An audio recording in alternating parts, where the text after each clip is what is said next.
Next હું હેમલબેનને request કરીશ. નમસ્કાર. પોતાનું વ્યક્તિત્વ કેવું છે કેવું બહુ અઘરું છે, કેમ કે જીવન બહુ જ મોટું છે. પણ જ્યારે પોતાના વ્યક્તિત્વ વિશે કહીએ ને એક ઈગો આવી જાય કે હું આવું છું. એ મારી લાઈફમાં અમે કોઈ દિવસ મેં કર્યું નથી.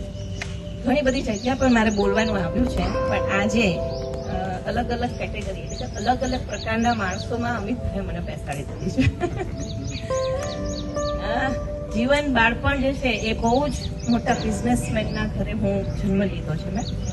એટલે એવું એક ધનવાન કુટુંબ જે હોય એનું જે બાળકનું જીવન હોય એવું જ મારું જીવન હતું. 9th સ્ટાન્ડર્ડ સુધી પણ મારા પપ્પાએ મને એટલું સરસ વાંચન ગિફ્ટમાં આપ્યું કે ગમે તેવું થાય, કેમ કે એક પૈસાદાર ઘર હોય ને એટલે એમાં વાંચન કે એજ્યુકેશન હોય જ નહીં, મોજ મસ્તી અને જલસા જ હોય. પણ નાનપણથી અમે 3 બેન ને 1 ભાઈ, અમે 4 ભાઈ બહેન. પપ્પાએ મને વાંચન આપ્યું. અમારા 4 ભાઈ બહેનમાં વાંચન ખૂબ જ છે. એટલે અલગ અલગ પ્રકારની બુક ત્યારે હું વાંચતી થઈ. મારા પપ્પા વાંચે તો હું વાંચું ને, એક અનુકરણ, બાળકમાં અનુકરણ જ હોય. એટલે મારા પપ્પાનું એવું હતું કે રાત્રે બેસી અને આપણું એક રૂમ અલગ હોય અમારો. આપણે 4 ભાઈ બહેન અને માતા પિતા, મમ્મી પણ સાથે હોય પણ કામમાં ને લીધે એ આવી ના શકે. પણ અમે 4 ભાઈ બહેન ને પપ્પા અમે બુક્સ વાંચતા હતા. ધનવાન પૈસાદારની અંદર જન્મ લીધો એક બહુ જ મોટો ગેરફાયદો મારા માટે એ કે બાળકને શું કરવું છે એની ઈચ્છા કોઈ દિવસ પૂછવામાં આવતી નહોતી, થોપાત.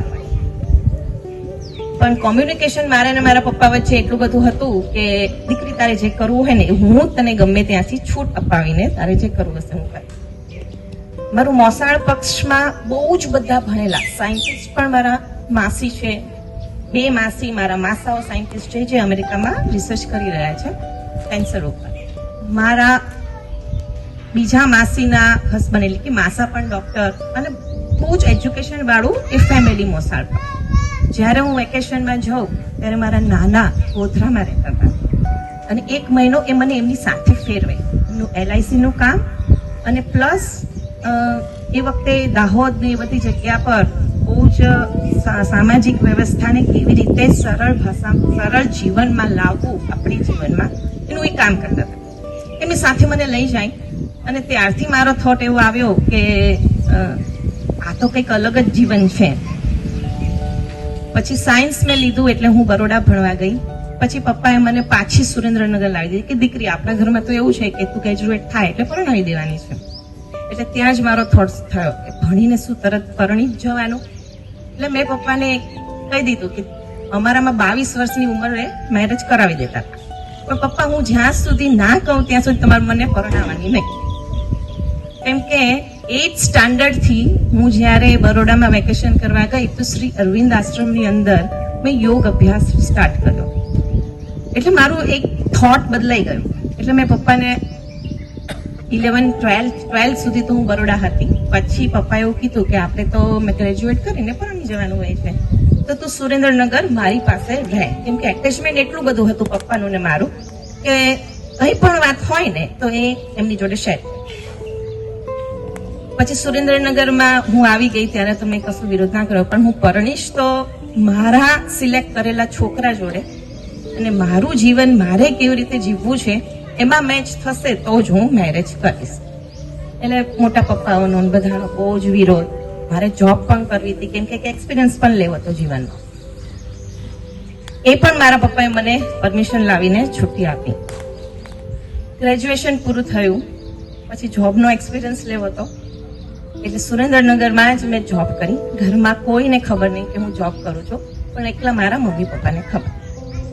પછી જ્યારે અમારી ફેક્ટરીની અંદર ત્યારે નવું કમ્પ્યુટર આવેલું ને હું કમ્પ્યુટરમાં જોબ કરતી હતી. એટલે મારા મોટા પપ્પાના દીકરો છે એને ખબર પડી કે હું કમ્પ્યુટર જ ભણાવું છું સુરેન્દ્રનગરમાં. તો એક મોટા પપ્પાને એમને વાત કરી કે આપણે કમ્પ્યુટર લેવાના છે તો બહારની વ્યક્તિને શું કરવા બોલાવીએ. આખી ફેક્ટરીમાં હું એક જ છોકરી અને અમારા ફેમિલીમાંથી પહેલી એવી છોકરી કે જે ફેક્ટરીમાં પગ મૂકે અને આખી કંપનીને મેં કમ્પ્યુટરની ટ્રેનિંગ આપી. એટલે ગમતી તો થઈ ગઈ બધાને. એટલે હવે મને તો મજા પડી ગઈ કે ચાલો હવે તો હું પરણીશ તો મારી રીતે. લગભગ 25 વર્ષ થયા. મારી બધી કઝિન્સ, અમારામાં એવું હોય કે નાની છોકરીઓ જ્યાં સુધી મોટી ના પરણે ત્યાં સુધી નાની ના પરણાય. એટલે નાની બહેનોના પણ કઝિન્સના પણ મેરેજ થઈ ગયા. એટલે થોડું પ્રેશર આવ્યું મારા પપ્પા પર. એટલે મેં કીધું ચાલો, પણ પપ્પા મને જે ગમશે ને એ જ હું છોકરા જોડે પરણીશ. કેમ કે મારા વિચારો વાંચન યોગમય હતા એ વખતથી જ. પહેલા તો મારે પરણવું જ નહોતું, પણ એવું તો કહી ના શકાય. પછી અને મારે એવું ફેમિલીમાંથી મેરેજ કરવા હતા કે એવો છોકરો પસંદ કરવો હતો કે જે અત્યાર સુધી હું આ ધનવાન જીવનની અંદર જોતી આવી હતી કે જે રીતના છોકરાઓનું જીવન હોય છે એવું મારે નહોતું જોયું. મારો સંસાર આગળ વધારવો હોય તો પણ એક એવી આત્મા લાવી હતી કે જેનું હું એક સુંદર જીવન અને અલગ જીવન આપી શકું. એવા બધા થોટ હતા. કૌશિક સાથે મુલાકાત થઈ. એ અમારા ઘરમાં એવું હોય કે મળવાનું નહીં, જે મોટા લોકો ઈચ્છા કરે એની જોડે પરણી જવાનું. પણ મેં વિરોધ કર્યો કે ના, હું ઘર પણ જોઈશ, હું 2 કલાક એમનો ઇન્ટરવ્યુ પણ લઈશ. અને એમનું ફેમિલી નાનું હતું, અલગ જ વિચારો હતા. પણ મારો કઝિન છે એ મને સાથ ઘણો આપે. એટલે કે આપણે એક કામ કરીએ કે હું તને લઈ જાઉં, તને જો ના પસંદ આવે તો તું મારી ઉપર છોડી દેજે, કે હું ગમે એમ મોટા પપ્પાને બધાને સમજાવું.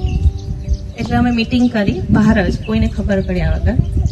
એટલે જ્યારે એક પાર્ટનરની સિલેક્શન આવે ને તો આપણે બહારની દુનિયાવાળા કેવું જોતા હોય છે કે સારું ફેમિલી છે, પૈસાદાર છે, દીકરીને સુખી થશે, કે છોકરો સારું કમાય છે. આ જ વસ્તુ દરેક પેરેન્ટ્સ જોતું હોય. મારી દ્રષ્ટિ અલગ હતી. એની વિચારસરણી શું છે, એનું જીવનનો ગોલ શું છે. એકચ્યુઅલી ગોલ તો છે ને પેરેન્ટ્સે આપણી ઉપર થોપી જ દીધો હોય છે કે તમારો આ ગોલ છે, કોઈ પણ છોકરા ઉપર, કે તમારે આ જ બનવાનું છે, આ જ બનવાનું છે. પણ એનામાં આવડત કેટલી છે કે જીવનનો ગમે તેવી પરિસ્થિતિ હોય, જીવનનું ગમે તેવી મુશ્કેલી આવે તો એ કેવી રીતે મુશ્કેલીને હેન્ડલ કરે છે. એટલે જીવન તો એક ચક્ર છે ને, સારું ને ખરાબ બંને વસ્તુ આવે. એનું બેલેન્સ ના હોય, પણ ખરાબ વસ્તુમાં સારું કેવી રીતે કન્વર્ટ કરવું એ આવડત હોવી જોઈએ. તો એના અત્યારે તો મને યાદ નથી કે કેવી રીતે ઇન્ટરવ્યુ થયો હતો, પણ એમના પણ વાંચન બહુ જ હતું. એટલે એવું થયું કે ના ચલો જોઈએ કે ટ્રાયલ લઈએ, એવું હતું. પછી મેરેજ થઈ ગયા. સંઘર્ષ પણ બહુ જ કર્યો. મેં પણ જોબ કરી, એમને પણ જોબ કરી. પણ આગળ સંસાર કેવી રીતે વધારો એ અમારું બંનેનું ડિસિઝન હતું કે એક સારી આત્માને લાવવું અને એને એક સારું કેળવણી, એક જ બાળક લાવવું અમારું એ નક્કી હતું. અને એને સારી કેળવણી આપવાની ક્ષમતા અમારા બેનમાં હોય તો જ અમારે પેરેન્ટ્સ બનવું. કેમ કે જીવનની દોડમાં એને દોડાવવું નહોતું. એટલે મારી એક દીકરી છે જે અત્યારે કોલેજના ફર્સ્ટ યરમાં ભણી રહી છે. સંઘર્ષ બધાને થયો. 6th સ્ટાન્ડર્ડમાં મારી દીકરી આવી. ના, દીકરીના જન્મ પછી આજે એક બહુ સરસ વાત છે કે દીકરીના જન્મ પછી એવું થયું કે જો હું પણ જોબ કરીશ, કેમ કે અમે બંને જ એકલા જ રહેતા હતા, અમદાવાદમાં શિફ્ટ થયા હતા, તો દીકરીનું મારે જે બાળપણમાં કેળવણી કે એને ઉછેર કરવાની છે એ બહારની દુનિયા જોઈને જે ઉછેર કરશે, જો હું જોબ કરીશ તો હું કેટલો સમય આપી શકીશ. એટલે અમારા બંનેમાંથી એકને તો નક્કી કરવાનું હતું કે શું કરવું. મેં તો ચાલો જ્યાં સુધી તમે જોબ કરો.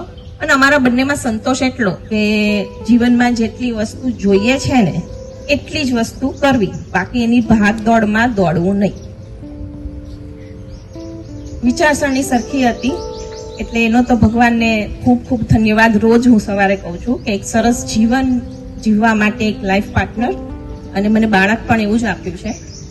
અને બાળક પણ અત્યારે અમિતભાઈ જોડે પણ વાત થઈ હતી કે એ પણ એક સારી આત્માને લાવવી આપણા પોતાની શરીરની અંદર, એની પણ એક ક્રિયાઓ છે જે અમારા યોગમાં હોય છે. એ જ રીતે બાળકને જન્મ આપ્યો.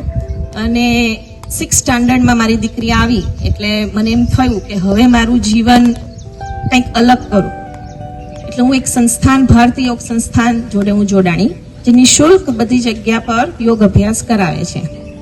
અને એની એટલી સાયન્ટિફિક ટેકનિક્સથી રિસર્ચ થઈ અને પછી યોગ અને મેડિટેશનના અંદર એ કામ કરી રહી છે.